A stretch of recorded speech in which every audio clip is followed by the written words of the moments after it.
Hello, my name is Don Carson. I'm president of the Gospel Coalition, and it's a real privilege for me to work with Kathleen Nielsen in the preparation of this Bible study on the book of Nehemiah. To understand the book of Nehemiah, it's very helpful to come to grips with three realities.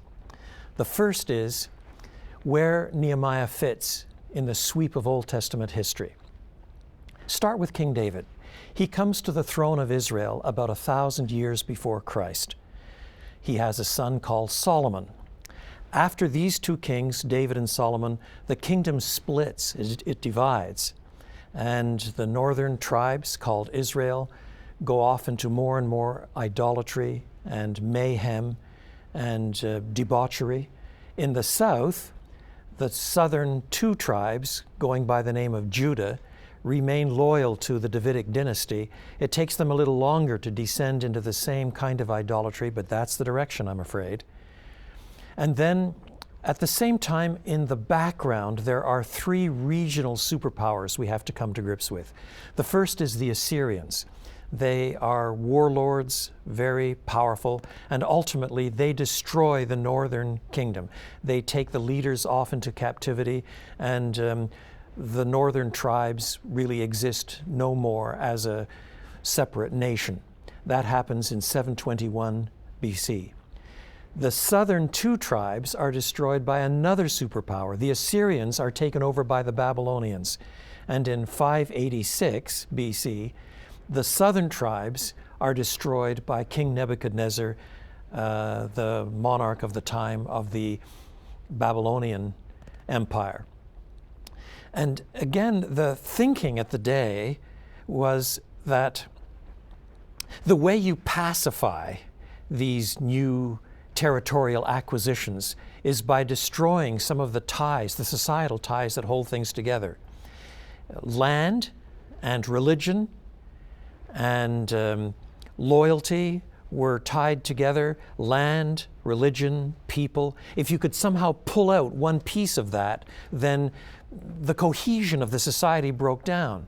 So what these regional superpowers did was take off the leadership, the priests, the nobility, the rich people, the royalties, and they moved them off into other territories where they started over as dirt farmers. That left the poor people behind, the tradespeople, and there usually wasn't enough leadership then to break out into some sort of fomented rebellion. So that's what the Assyrians did, that's what the Babylonians did. But eventually the Babylonian Empire was itself taken over by the Persian Empire. And the first dominant king of Persia, King Cyrus, reversed this national policy. In 538 BC, he allowed the conquered peoples who had been moved forcibly into other lands, he allowed them to return. And in the providence of God, the exiles from Israel and Judah were likewise allowed to return to the Promised Land. This return took place in three waves. The first was under the leadership of a man called Zerubbabel, and his account is preserved for us in Ezra chapters 1 to 6. About 70 years later, there was a second wave that came through under the leadership of Ezra the priest. And at that time, the temple was rebuilt. This is the time of the preaching of such prophets as Haggai, Zechariah, Malachi, the closing books of the Old Testament. And some years later then, Nehemiah leads the third wave.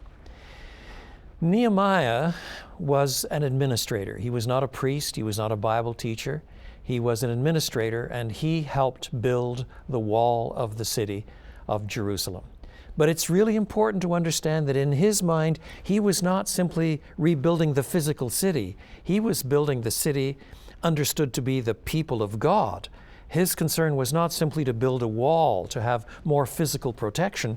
He was concerned to repopulate the city, to build it up as the covenant community of God, relying on the promises of God, a community living under the Word of God. He had a massive vision for the city of Jerusalem. So that's the location of the book of Nehemiah in the sweep of Old Testament history. In that sense, this is the last storytelling book of the Old Testament. This takes us as far as the Old Testament history goes. The next stop, a few hundred years later, is the birth of Jesus the Messiah. And that brings us to the second frame of reference we need to hold in mind. And that's the place of the book of Nehemiah in the sweep of God's purposes in redemptive history. For ease of memory, it's worth recalling three big turning points. The first is the call of Abraham and the promise that God gave to Abraham that in him and in his seed all the nations of the earth would be blessed. The second is the rise of the law, the giving of the law under Moses, and with the law then all of the stipulations regarding the sacrificial system, the temple, the priesthood, how people under the covenant came to know God, to trust God, was through the sacrificial system and the priests that God himself had ordained. And of course, that was all destroyed once Jerusalem was destroyed and the temple was razed to the ground under Nebuchadnezzar the Babylonian. Now the people are coming back. The temple is rebuilt. And under Nehemiah, the priesthood is reestablished and the sacrificial system is put back into place. And the third step, then, is the Davidic monarchy. We started this clip with David, King David. There is still no return of the Davidic king because, after all, the people are still under the power of the Persian Empire. So the rulership is by various governors and administrators. There is still no promise being fulfilled now about the restoration of a Davidic king. But all three of those strands eventually come into the New Testament era, where we find the ultimate seed, Jesus Christ himself, the ultimate fulfillment of the law, Jesus Christ himself, and the sacrificial system that he brings to an end with his own sacrifice, he himself being the supreme priest to reconcile us to God, he himself being the supreme temple. And then the Davidic monarchy, well, Jesus himself is the King of Kings, in line with David, but more than just a king. As the prophet Isaiah put it, he was also the mighty God, the everlasting Father, the Prince of Peace. So the book of Nehemiah, then, is right at the end of the Old Testament history, pulling together more of these strands before the launch into the dawning of the New Covenant and the coming of Jesus Christ. Now, the third frame of reference to bear in mind is how this book talks about Nehemiah himself. It's important to understand that Nehemiah was a gifted administrator. Later on in this book, when Nehemiah helps to organize a Bible conference and the people are called together, he knows that he is not the person to do the teaching. He brings in Ezra, who is still in the city. And Ezra does the Bible teaching. Ezra trains Levites, the priests, and they do the Bible teaching. But behind all of this is the gifted work of Nehemiah, the administrator, the ruler. And that reminds us, too, that in the New Testament, when we find pastor teachers, these pastor teachers are not only teachers in the church, they are overseers. The Old English word is bishops. There is an administrative responsibility, and people have different gifts in the church today too. There is need not only for faithful, serious Bible teaching, but for people also to do some planning, to think through what is required, and to help provide the services and structure that under the Word of God, under the teaching of the Word of God, serve the people of God in reformation and revival.